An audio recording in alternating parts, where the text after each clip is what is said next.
There's nothing we can do about that. And then there is perfect alignment. Everything has to fall in the right place. No, everything doesn't have to. Let me give you an instance. Hello everyone and welcome to 2026. This is Afterwards with Eden. I am so glad to be here today, the first day of 2026. Some of us might have had a very great year, but some of us experienced some tough times. And we were still able to make it here today. So congrats, right? And welcome to 2026. One of the things that I've been taking my time to think about is I would say for some days now, I've just been pondering on this question.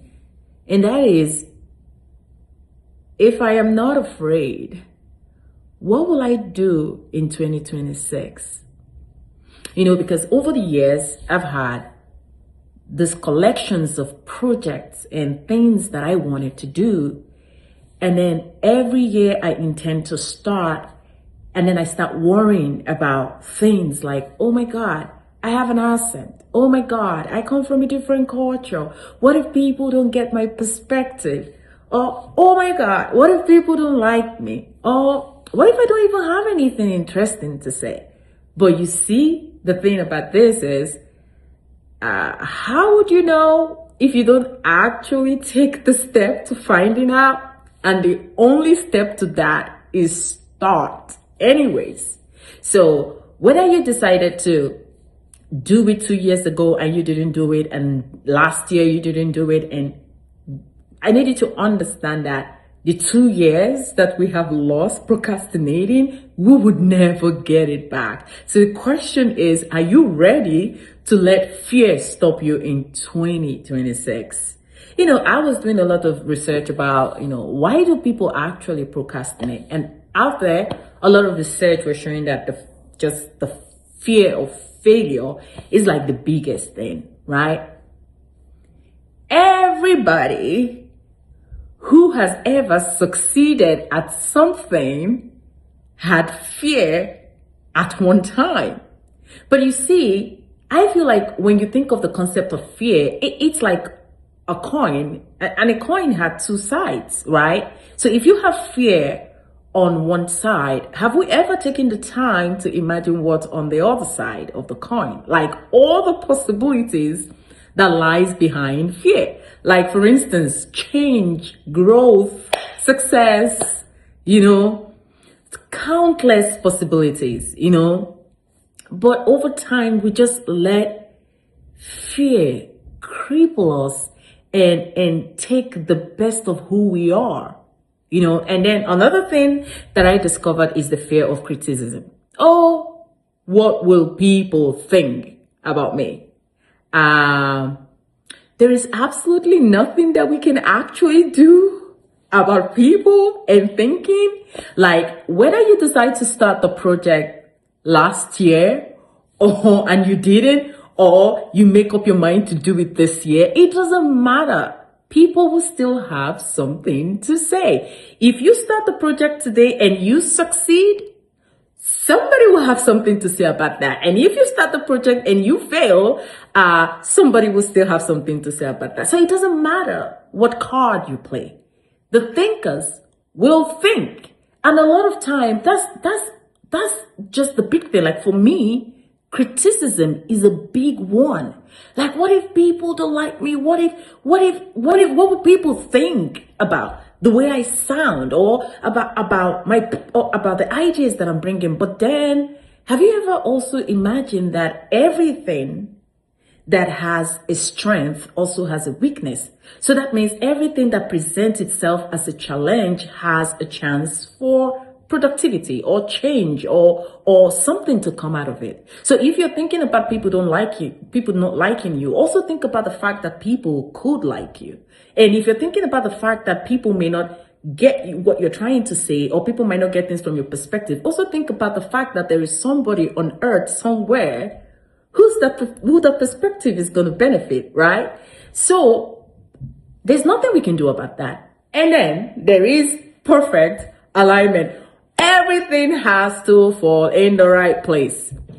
No, everything doesn't have to. Let me give you an instance. Like, when I wanted to start this project, I said to myself, I said, I'm going to go read like 30 books.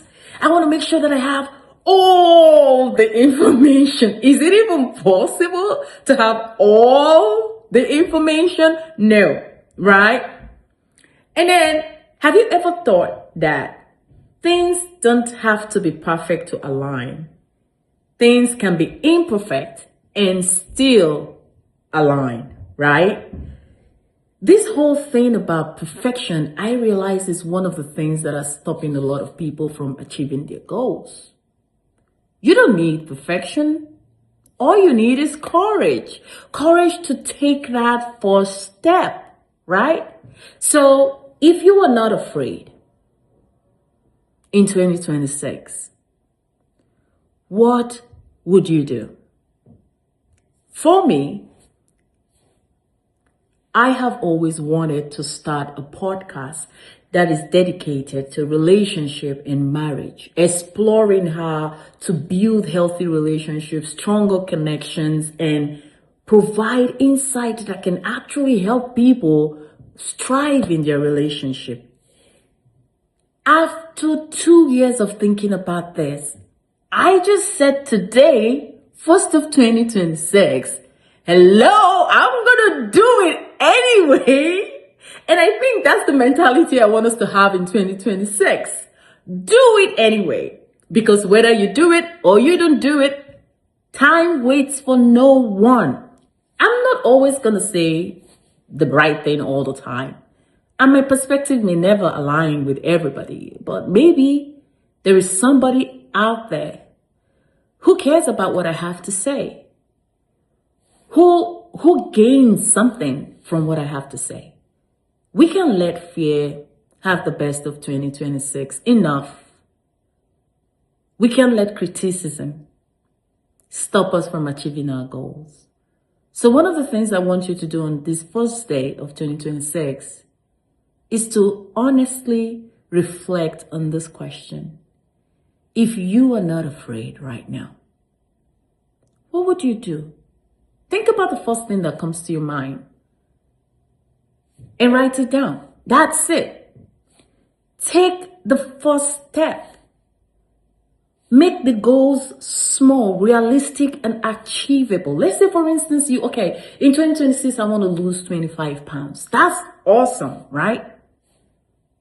Write it down. Put it somewhere in your room or somewhere in the house where you see it. If you want to carry it in your wallet every day, carry it in your wallet. Just have it with you every time and put it somewhere you can see it. The one thing I want to do is write steps that can help you achieve this. For instance, if you want to lose 20 to 25 lb, okay, what time frame are you looking at? Are you looking at 6 months? Are you looking at 8 months? Are you looking at 1 year? What simple step can you start doing right now, today, to lead you towards that goal? It could be just taking 30 minutes walk every day, or taking 10 minutes walk in the morning, 10 minutes walk in the afternoon, and 10 minutes walk in the evening. At the end of the day, that is still better than just sitting and doing nothing, right? And then maybe after 2 months of taking your 10 minutes or 30-minute work, you can say, okay, you know what? Maybe I'll just do 5 squats, right? And then maybe after like 2 months of adding, you can say, okay, adding squat, you can say, you know what? Maybe I can do 2 burpees, right? Like, you gotta keep moving because time waits for no one. Whether you decide to do what you want to do right now or not, this year is not gonna be waiting for you. It's not. It's only gonna make way for people who took the courage to do it anyways, irrespective of the fear. So if you are not afraid, what would you do? You can put it in the comment section, and share what exactly your fears are. And I wish everybody the best of 2026. And thank you and welcome to Afterwards with Eden. Bye.